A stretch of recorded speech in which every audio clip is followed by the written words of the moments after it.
लक्ष्य एकेडमी पे। उम्मीद करते हैं आप सभी सही होंगे और जीएस बुलेटिन देख रहे होंगे। तो आज की जीएस बुलेटिन है जीएस बुलेटिन पार्ट 6। बिना देरी किए चलिए शुरू करते हैं। तैयार रहिए ऑप्शंस बताने के लिए, आंसर्स बताने के लिए, क्योंकि पहला क्वेश्चन जो है बहुत इजी है। हम लोग तेजी से चलेंगे। राज्यपाल की शपथ, राज्यपाल को पद की शपथ कौन दिलाता है? Who administers the oath of office to the governor? जल्दी से आंसर बताइए ताकि हम लोग आंसर डिस्कस कर सके। ऑप्शन है आपके राष्ट्रपति, दैट इज प्रेसिडेंट, प्रधानमंत्री, प्राइम मिनिस्टर, मुख्यमंत्री, चीफ मिनिस्टर या फिर chief justice of the state high court. तो बिल्कुल जो लोग बता रहे हैं डी ऑप्शन वो बिल्कुल सही है। बाकी लोगों को एक बार पढ़ने की जरूरत है, oath of office of governor. तो बिल्कुल ऑप्शन डी आपका जो है वो सही है। Chief justice of the state high court, जिस स्टेट के गवर्नर है वहां के हाई कोर्ट के जो चीफ जस्टिस हैं वो क्या कराते हैं? ओथ दिलाते हैं गवर्नर को। उनके एब्सेंस में कौन ओथ दिलाता है? तो सीनियर मोस्ट जज। ठीक है। सिमिलरली प्रेसिडेंट के केस में क्या होता है? प्रेसिडेंट को chief justice of India oath दिलाते हैं और उनके एब्सेंस में सीनियर मोस्ट जज ऑफ द सुप्रीम कोर्ट। ठीक है। तो गवर्नर को स्टेट हाई कोर्ट और प्रेसिडेंट को सुप्रीम कोर्ट के चीफ जस्टिस, और दोनों के एब्सेंस में दोनों के सीनियर मोस्ट जज। चलिए बढ़ते हैं दूसरे क्वेश्चन की तरफ बिना देर किए हुए। और दूसरा क्वेश्चन है, भारत के राष्ट्रपति द्वारा राज्यसभा के कितने सदस्यों को मनोनीत किया जाता है? तो बताइए जल्दी से। आयरलैंड से ये जो प्रक्रिया ली गई है, टोटल कितने होते हैं? 250 सदस्य होते हैं। पिछली बार हम लोग डिस्कस किए थे मैक्सिमम, और उसमें से 238 जो आपके होते हैं वो कहां से होते हैं? स्टेट और यूनियन टेरिटरीज के रिप्रेजेंटेटिव्स होते हैं। और जो 12 है वो कौन मनोनीत करता है, नॉमिनेट करता है? वो प्रेसिडेंट नॉमिनेट करता है। ठीक है। चलिए आगे बढ़ते हैं। तो आपका आंसर है ऑप्शन डी। बिल्कुल जो लोग ऑप्शन सी बताए थे वो बिल्कुल सही है। Option see that is 12 is the correct answer, 12 लोगों को। चलिए आगे बढ़ते हैं नेक्स्ट क्वेश्चन के साथ। अनुच्छेद 19 स्वतंत्रता का अधिकार द्वारा कितनी स्वतंत्रता गारंटी है? How many freedoms are guaranteed by Article 19 right to freedom? How many? 3, 4, 5 या 6? ये तो सबसे बेसिक क्वेश्चन है आज के बुलेटिन के। ये कुछ बेसिक क्वेश्चन है। आगे बढ़ेंगे कुछ अच्छे क्वेश्चन के साथ, फंड पे भी डिस्कस करेंगे। तो बिल्कुल बिल्कुल सही जा रहे हैं आप लोग। ऑप्शन जो है आपका डी सही आंसर है। 6 कौन कौन सा फ्रीडम है? ये स्पीच का है कि आप बोल सकते हैं। बिल्कुल वो 6 हो। अगर आप लिख पाए तो जल्दी से लिख दीजिए ताकि हम लोग आगे बढ़ सके। फ्रीडम ऑफ स्पीच, असेंबल, पहले तो स्पीच है बोल सकते हैं तो बिल्कुल गैदर हो सकते हैं, लेकिन गैदर विदाउट आर्म्स। असेंबल हो सकते हैं, इकट्ठा हो सकते हैं, एकत्रित हो सकते हैं। एकत्रित हुए हैं तो बिल्कुल एसोसिएशन फॉर्म कर सकते हैं। अब एसोसिएशन फॉर्म किए, ग्रुप ऑफ लोग हैं तो जरूरी नहीं है आप एक जगह रहें। तो बिल्कुल अगला जो राइट है वो कहता है you can move freely. Of course you can move freely anywhere in the territory of India. अब मूव कर रहे हैं तो फिर रहने के लिए घर नहीं वापस आएंगे, तो वहीं रुक भी जाएंगे। तो बिल्कुल यू कैन रिसाइड एनीवेयर, कहीं भी आप रह सकते हैं in the territory of India. 1, 2, 3, 4 और 5। और जब कहीं रह रहे हैं तो बिल्कुल कोई नौकरी करनी पड़ेगी वहां आपको, तो you can practice any profession. कोई भी प्रोफेशन आप प्रैक्टिस कर सकते हैं anywhere in the territory of India. तो ये 6 राइट्स आपको आर्टिकल 19 के तहत दिए जाते हैं। आगे बढ़ते हैं अगले क्वेश्चन के साथ। अगला क्वेश्चन है आपका, निम्नलिखित में से किसके पास उन मामलों पर कानून बनाने की शक्ति है जो ना तो संघ सूची में है, ना तो राज्य सूची में है और ना ही भारत के संविधान की समवर्ती सूची में है? Who has the power to legislate on the matters which are neither in the union list, nor in the state list, or nor in the concurrent list? जल्दी से बताइए किसके पास ये अधिकार है? तो बिल्कुल आपको पता है रेसिड्यूरी पावर, जो रेसिड्यूरी सब्जेक्ट्स का पावर है वो किसके पास रेस्ट करता है? जल्दी से बता दीजिए। रेसिड्यूरी सब्जेक्ट्स, और ये कब से ये पावर मिलता आ रहा है? तो गवर्नमेंट ऑफ इंडिया 1935 ने ये पैटर्न फॉलो किया था रेसिड्यूरी सब्जेक्ट्स का, कैनेडियन पैटर्न जो है फॉलो किया था। तो ये अधिकार पार्लियामेंट को है, यूनियन को है, सेंट्रल गवर्नमेंट को है। तो आप जल्दी से बताइए आपका सही आंसर है क्या? तो बिल्कुल द यूनियन और the parliament has the right. A is the correct option. जिन्होंने ए लिखा है वेरी गुड, बाकी लोग पढ़िए थोड़ा सा। अगला क्वेश्चन देखिए, आप लोग कहे थे थोड़ा फास्ट चल रहे हैं तो हम लोग बिल्कुल फास्ट चल रहे हैं, जल्दी जल्दी एक्सप्लेनेशन भी देख रहे हैं। अगले क्वेश्चन की तरफ बढ़ते हैं। असम, नागालैंड, गोवा और मिजोरम के निर्माण का सही कालानुक्रमिक क्रम क्या है? जैसे जैसे वो लोग स्टेट में कन्वर्ट हुए थे तो कालानुक्रमिक chronological order of the creation of states. Which states? Assam, Nagaland, Goa, Mizoram. तो सबसे आखिरी में बिल्कुल आप सही सोच रहे हैं, तो गोवा है। गोवा का है 30 मई 1987। अब गोवा से जस्ट पहले वाला अगर आप लोग थोड़ा सा बता दें तो फिर इजी हो जाएगा। तो गोवा से जस्ट पहले वाला है मिजोरम। तो मिजोरम का भी 1987 में था, बस इनका ये है, ये फरवरी 1987 की बात है। चलिए, तो आपको लास्ट के दो मिल गए, ये आखिरी के दो यही है, तो ऑप्शन यही है। तो अब जल्दी से बताइए असम और नागालैंड किस ईयर में स्टेट में कन्वर्ट हुआ था? तो असम था आपका, असम था 1950 में। बिल्कुल बिल्कुल आप सही सोच रहे हैं, और जिन्होंने अभी तक नहीं सोचा है वो सोचिए, क्वेश्चंस करिए। 1963 में था आपका नागालैंड। पहले वीडियो में जब हम लोग शॉर्ट में लेके चले थे तो आप लोगों को लॉन्ग एक्सप्लेनेशन चाहिए था, फिर लोगों ने कहा बहुत स्लो हो रहा है, तो हम लोग एक्सप्लेनेशन भी कर रहे हैं और फास्ट भी चल रहे हैं। चलिए देखते हैं नेक्स्ट। और ये रहा आपका नेक्स्ट क्वेश्चन। भारत की आकस्मिकता निधि को निम्नलिखित में से किसके निपटान में रखा गया है? पहला, भारत के नियंत्रक और महालेखा परीक्षक, भारत के राष्ट्रपति, भारत की संसद, या फिर भारत के प्रधानमंत्री, controller and auditor general of India CAG, president, parliament, या prime minister. What is the name of the fund? क्या नाम है इस फंड का? Contingency fund. तो अगर फंड की बात की जाए तो फंड आपके तीन टाइप के होते हैं। क्या क्या होते हैं जल्दी बता दीजिए, तीनों फंड के नाम बता दीजिए आप लोग। तो पहला कंसोलिडेटेड फंड, जो कि बिल्कुल आप जो डायरेक्ट इनडायरेक्ट टैक्सेस से इंडिया कलेक्ट करती है, तीन टाइप के होते हैं। एक होता है कंसोलिडेटेड फंड, दूसरा आपका होता है कंटिंजेंसी, जैसा नाम है कुछ इमरजेंसी जैसा, वैसे इसका काम भी है, अभी वो भी डिस्कस कर लेंगे। और तीसरा है पब्लिक अकाउंट्स ऑफ इंडिया। ठीक है, तो हम बात कर रहे हैं इसकी कंटिंजेंसी फंड की। तो पता है जल्दी से कंसोलिडेटेड फंड में क्या आता है? डायरेक्ट इनडायरेक्ट टैक्स आता है, इसको ऑडिट करता है, कैग ऑडिट करता है, क्या खर्चे हैं, कैसे जाना है, इससे आप पैसे सरकार ले सकती है। पर इसका जो फंड का निरीक्षण है वो कौन करता है, ऑडिट कौन करता है? तो controller and auditor general of India करते हैं। जो कंटिंजेंसी फंड है ये इमरजेंसी फंड है, और इसके लिए एक फिक्स अमाउंट कितने का 500 करोड़ का रखा रहता है कि कभी भी इमरजेंसी के टाइम ये 500 करोड़ यूज किए जा सके।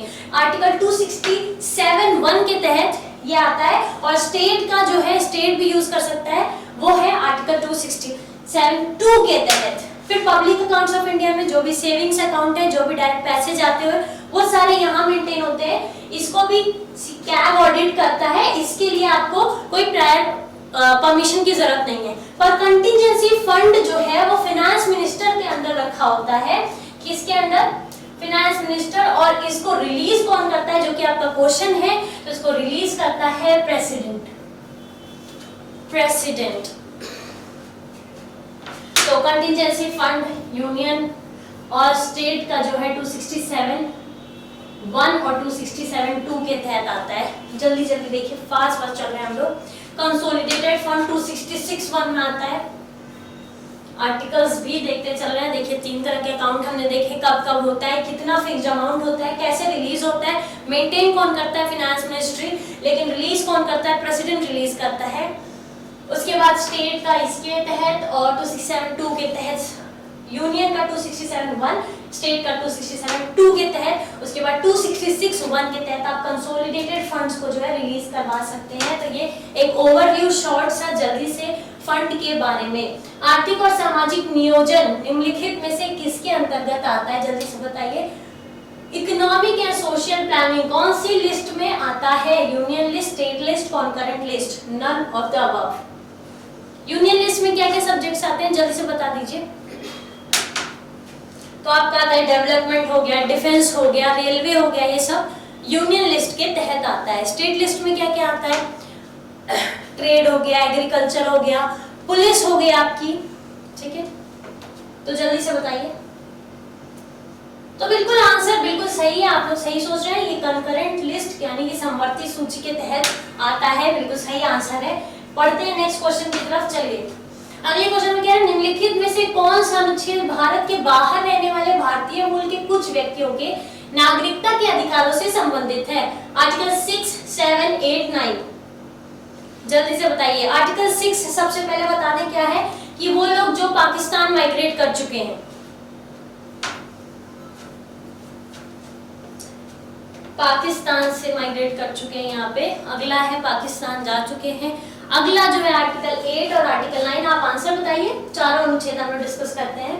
आर्टिकल 6, 7, 8, 9 आपको पता होगा। पार्ट 2 जो है हमारा क्या है, सिटीजनशिप है, जिसमें आर्टिकल 5 to 11 आता है।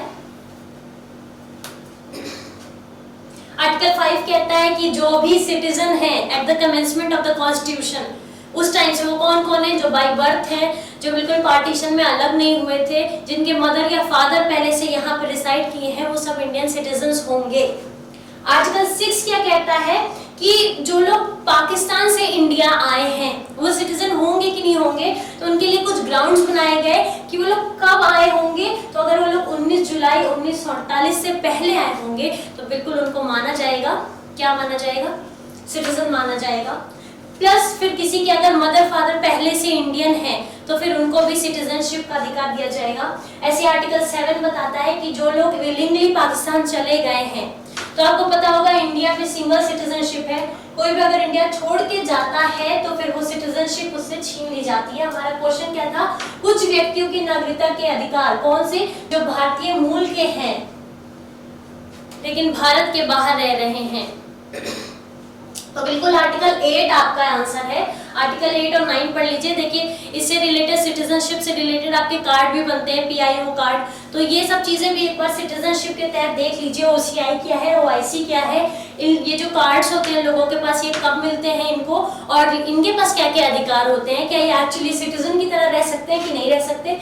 तो बिल्कुल आर्टिकल 8 के तहत ये है कि कोई भी पर्सन जो पहले से इंडियन ओरिजिन का है पर अभी कहाँ रह रहा है, बाहर रह रहा है, उसके अधिकारों के बारे में बताया गया है। और आर्टिकल 9 में कह रहा है कि कोई भी जो वॉलंटरली खुद से क्या ले ले, किसी फॉरेन कंट्री की सिटीजनशिप ले ले, तो उसका इंडियन सिटीजनशिप फिर नहीं रह जाता है, कैंसिल हो जाता है, क्योंकि इंडिया में सिंगल सिटीजनशिप है, आपको पता होगा। ये अगला क्वेश्चन आपका, निम्नलिखित में से किसे भारतीय संविधान का सबसे लंबा संशोधन भी कहा जाता है? अब तो ये कॉमन सेंस हो गया होगा आप लोगों के लिए। ये बुलेटिन, ये 6वीं बुलेटिन है, अभी तक हम बार बार डिस्कस कर रहे हैं। तो ये कौन सा संविधान संशोधन है जिसके बारे में सबसे ज्यादा डिस्कस किया गया है, जिसके बारे में पढ़ने को आपको बार बार कहा गया है? वो कौन सा संशोधन है जो सबसे लंबा है, लेंथीएस्ट है, जिसको हम मिनी कॉन्स्टिट्यूशन भी कहते हैं? तो बिल्कुल आपका सही आंसर है 42। आप लोग बिल्कुल सही सोचे हैं। तो yes, D is the correct answer. चलिए आगे बढ़ते हैं, देखते हैं क्वेश्चन। निम्नलिखित में से कौन क्षेत्रीय परिषद के अध्यक्ष के रूप में कार्य करता है? Chairman of zonal council.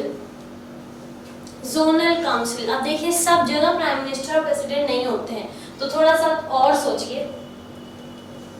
Zonal council, तो इसका आंसर है होम मिनिस्टर, ऑप्शन बी। जिन्होंने ऑप्शन बी कहा था वो बिल्कुल सही है। जो लोग नहीं, वो एक बार जोनल काउंसिल के बारे में पढ़े।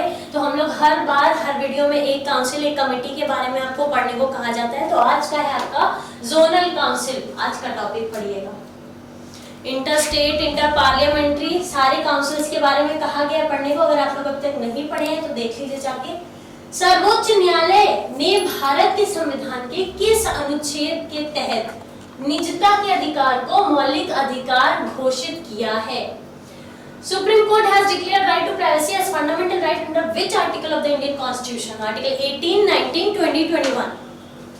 जल्दी जल्दी बताइए।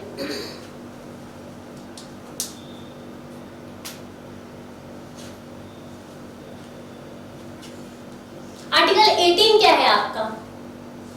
Abolition of titles. बिल्कुल टाइटल्स नहीं रख सकते आप, टाइटल्स हटा दिया गया था आर्टिकल 18 में। आर्टिकल 19 क्या है? अभी हमने आर्टिकल 19 और उसके पूरे 6 पार्ट जो है देखे।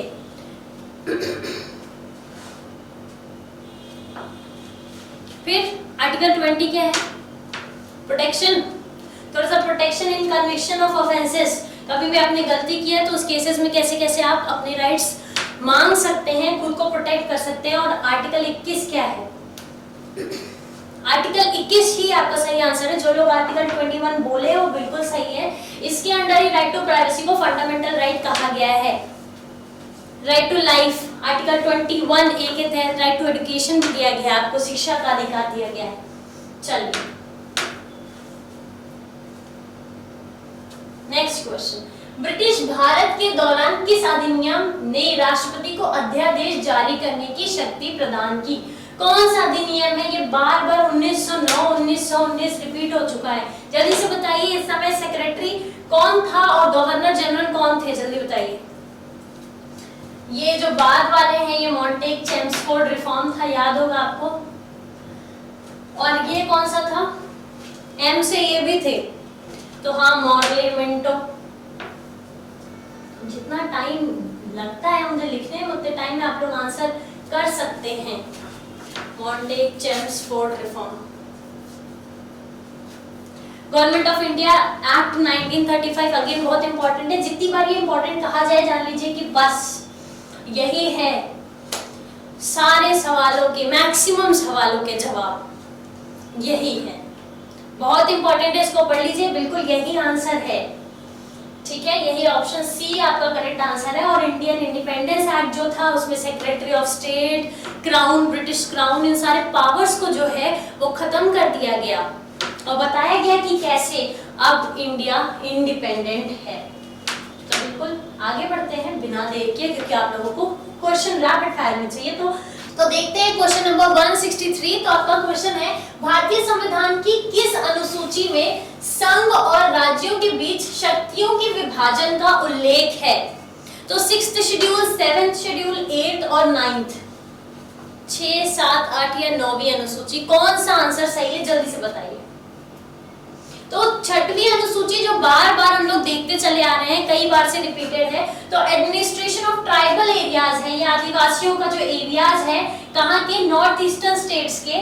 तो ये चीज यहाँ पर है, नॉर्थ ईस्टर्न स्टेट्स के जो ट्राइबल एरियाज हैं, आदिवासी एरियाज हैं, उनको कैसे एडमिनिस्टर किया जाएगा? 8th शेड्यूल में आपकी भाषाएं हैं, आपको पता है इनिशियली 14 थी, बाद में 22 हुई है, रिसेंटली 4 ऐड हुई हैं 2004 में, बोडो, डोगरी, मैथिली, संथाली। तो ये लैंग्वेजेस के बारे में है, भाषाओं के बारे में है। अब 7th जो है आपका 7th शेड्यूल है, तो हाँ बिल्कुल यही आपका सही आंसर है, डिवीजन ऑफ पावर है ये। तो यही है आपका जो सही आंसर है। जल्दी से बताइए 9th शेड्यूल में क्या है? कुछ एक्ट्स और रेगुलेशंस को वैलिडेट करने की जो जिम्मेदारी है वो मेंशन है किसमें? 9th शेड्यूल में। इसके साथ खत्म होता है आपका ये क्वेश्चन। बढ़ते हैं अगले क्वेश्चन की तरफ। क्वेश्चन 164, 164, भारतीय संविधान में मौलिक अधिकारों से जुड़े अनुच्छेद कौन कौन से हैं? The articles associated with the fundamental rights in the Indian Constitution are, bar bar repeat किया जा रहा है। आपका पार्ट 1 जो है वो यूनियन को डिफाइन करता है कि इंडिया है यूनियन ऑफ स्टेट। पार्ट 2 जो आपका है वो क्या है? सिटीजनशिप बताता है, जो कि आर्टिकल 5 to 11 है। उसके बाद पार्ट 3 में ही आता है आपका फंडामेंटल राइट, जो कि कहां से कहां तक है? तो बिल्कुल 12 से 35 तक है। 36 से 51 आपका डीपीएसपी है, जो कि आर्टिकल पार्ट 4 में आता है, आर्टिकल 36 से 51। तो जल्दी से बताइए कौन सा ऑप्शन सही है? देखिए बहुत क्लोज बाय ऑप्शंस रहते हैं ताकि आप थोड़ा कंफ्यूज हो जाएं। तो ऑप्शन बी जो है वो आपका सही आंसर है। आगे बढ़ते हैं अगले क्वेश्चन की तरफ। भारत के संविधान में संशोधन किस सदन में शुरू किया जा सकता है? Amendments to the Constitution can be initiated. Amendments कहाँ है? आर्टिकल 368 याद नहीं होगा आप लोगों को, तो बिल्कुल एक बार आर्टिकल्स ध्यान दिया करिए। तो इसका आंसर 1 वर्ड है, 1 ऑप्शन है, ज्यादा एक्सप्लेनेशन की भी जरूरत नहीं है। तो किसी भी हाउस, पार्लियामेंट के किसी सदन में ये लाया जा सकता है, संसद के किसी भी सदन में। तो option D is the correct answer. चलिए बढ़ते हैं अगले क्वेश्चन की तरफ। बिल्कुल तेजी से चल रहे हैं हम लोग। निम्नलिखित में से कौन सी ऐसी स्थितियां हैं जिनमें राज्य का मुख्यमंत्री राष्ट्रपति चुनाव में मतदान करने के योग्य नहीं होता है? राष्ट्रपति का चुनाव, राष्ट्रपति एग्जीक्यूटिव कहां से कहां तक आर्टिकल है, कौन से पार्ट में है, चुनाव कैसे होगा, क्या प्रक्रिया है, सिंगल ट्रांसफरेबल वोट क्या होता है, कौन कैसे कई बार हारा है, जीता है, कुछ चीजें देखते रहना चाहिए। तो इसका आंसर जल्दी से बताइए। ऑप्शन है यदि वह राज्य विधानमंडल के निचले सदन का सदस्य है, यदि वह राज्य विधानमंडल के ऊपरी सदन का सदस्य है, यदि वह उम्मीदवार है, अगर उसे सदन के पटल पर बहुमत साबित करना बाकी है। चीफ मिनिस्टर कब नहीं एलिजिबल है वोट करने के लिए प्रेसिडेंशियल इलेक्शन में? ऑप्शन जल्दी बताइए ताकि हम लोग आगे बढ़ सकें। तो बिल्कुल आर्टिकल जो 54 है वो कहता क्या है कि anybody who is already elected, the elected members of the parliament can vote for the president, article 54 ये कहता है। तो उसके हिसाब से जो ये आपका ऑप्शन नंबर बी है वो सही है, क्योंकि अपर हाउस का जो स्टेट लेजिस्लेचर का अपर हाउस के मेंबर्स हैं, अगर चीफ मिनिस्टर, तो वो प्रेसिडेंशियल इलेक्शन में वोट नहीं कर सकता है। आगे बढ़ते हैं अगले क्वेश्चन के साथ। किस समिति ने जांच की कि क्या संसदीय प्रणाली को जारी रखा जाना चाहिए या राष्ट्रपति प्रणाली द्वारा प्रतिस्थापित किया जाना चाहिए? और इन्होंने डिसीजन भी सुनाया था कि नहीं ठीक है, पार्लियामेंट्री सिस्टम ठीक है, प्रेसिडेंशियल लाने की जरूरत नहीं है। बिल्कुल जब इमरजेंसी के टाइम लगा कि बाकी चीजें कौन डिसाइड करेगा, तभी ये कमेटी का फॉर्मेशन हुआ था। जल्दी से नाम बताइए। सरकारिया के बारे में पिछले कुछ बुलेटिन्स में देख चुके हैं, बाकी दो बची है, इनके बारे में देख लीजिएगा। आज का जो आंसर है इस क्वेश्चन का वो ए है। स्वर्ण सिंह कमेटी, सरदार स्वर्ण सिंह कमेटी फॉर्म हुई थी 1976 में, कांग्रेस सरकार ने इसको बनाया हुआ था। 1976 की बात है। इसके बारे में और सारी चीजें पढ़ लीजिएगा। हमें जल्दी जल्दी बुलेटिन कंप्लीट करना है, तो बढ़ते हैं अगले क्वेश्चन की तरफ। निम्नलिखित में से कौन सा राष्ट्रपति चुनाव विवाद के लिए सर्वोच्च न्यायालय के समक्ष सुनवाई के लिए उपस्थित हुआ है? कौन था डिस्प्यूटेड? याद करिए, इनको कहा गया कि भाई आपके वोट्स ही गलत पड़े हैं, आप जो जीते हैं वो बिल्कुल गलत हैं। नीलम संजीवा रेड्डी के ऑपोजिट थे, वो कंटेस्ट कर रहे थे।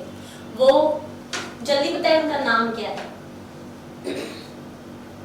तो जो लोग जा रहे हैं ऑप्शन सी के साथ वो बिल्कुल सही है।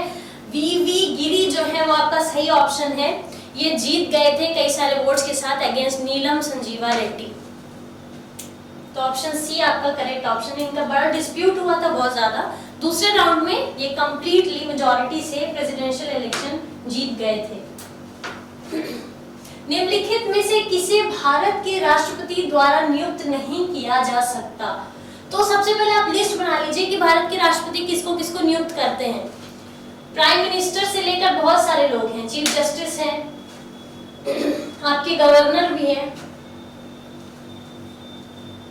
अदर जजेस ऑफ सुप्रीम कोर्ट, जजेस ऑफ हाई कोर्ट, यूपीएससी के जो चेयरमैन हैं, बाकी मेंबर्स हैं। तो आंसर मैंने पहले ही बता दिया है। ऑप्शन सी जो है वो आपका करेक्ट आंसर है, वाइस प्रेसिडेंट। चलिए, वाइस प्रेसिडेंट की भी वोटिंग होती है।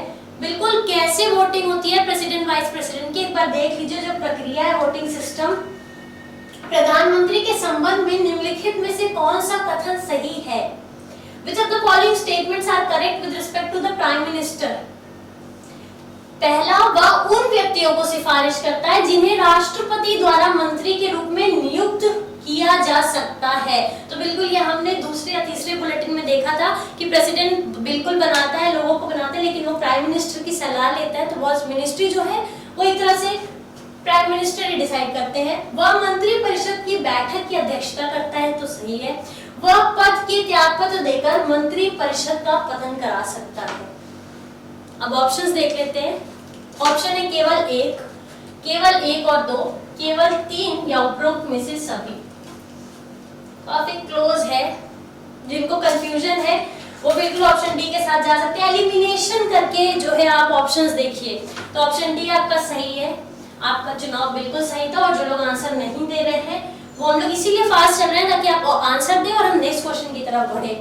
किस संशोधन ने केंद्र को कानून और व्यवस्था की गंभीर स्थिति से निपटने के लिए किसी भी राज्य में अपने सशस्त्र बलों को तैनात करने का अधिकार दिया है? Which amendment empowered the center to deploy its armed forces in state to deal with the grave situation of law and order?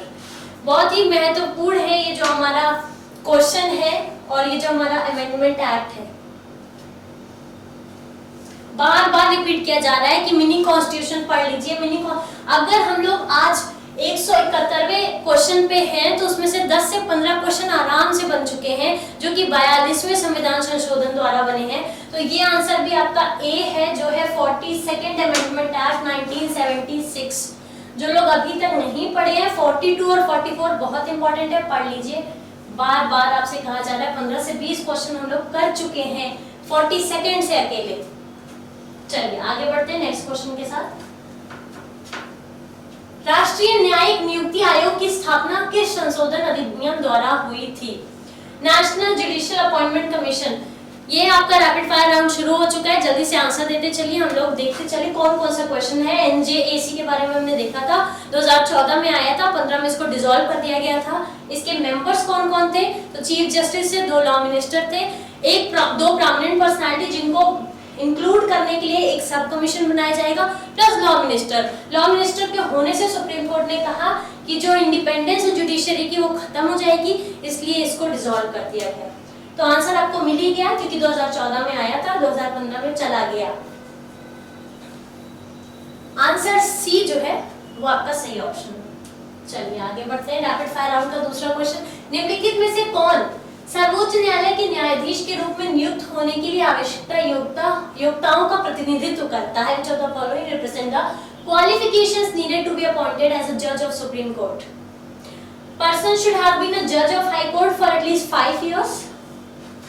Person should have been an advocate of High Court. Person should be a distinguished jurist in the opinion of the President. President के हिसाब से एक अलग jurist होना चाहिए, उनको न्यायविद होना चाहिए, प्रतिष्ठित न्यायविद होना चाहिए। तो जल्दी से बताइए इसका आंसर क्या है? अपॉइंटेड एज जज ऑफ सुप्रीम कोर्ट, क्या क्वालिफिकेशंस नीडेड होंगी?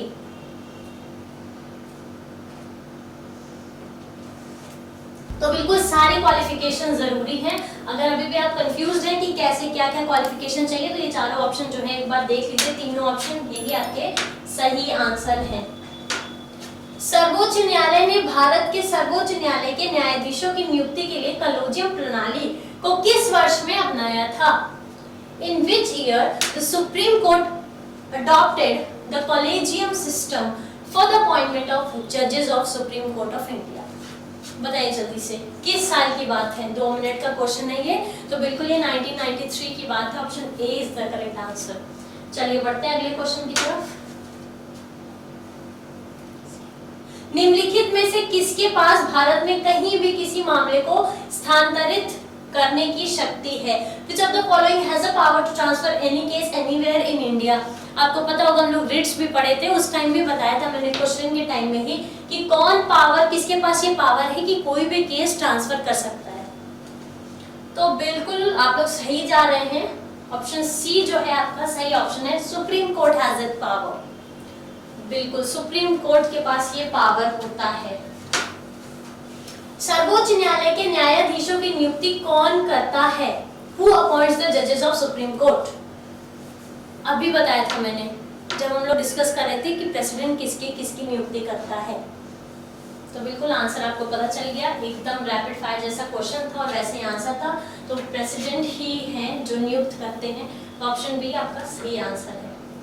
अगला क्वेश्चन, उच्चतम न्यायालय के न्यायाधीश की अधिकतम आयु कब तक पद धारण कर सकता है? What is the maximum age until which a Supreme Court judge can hold office? 65 वर्ष से ज्यादा ये माना जाता है कि अब आप योग्य नहीं है, तो 65 years is the maximum age। Next question से तरफ बढ़ते हैं। भारत के संविधान का कौन सा अनुच्छेद सर्वोच्च न्यायालय के भारतीय नागरिकों के मौलिक अधिकारों की रक्षा करने के अधिकार देता है? ये क्वेश्चन हर तरह से आ चुका है। हार्ट और सोल किसको कहा गया है? B.R. अम्बेडकर ने हार्ट और सोल किसको कहा था?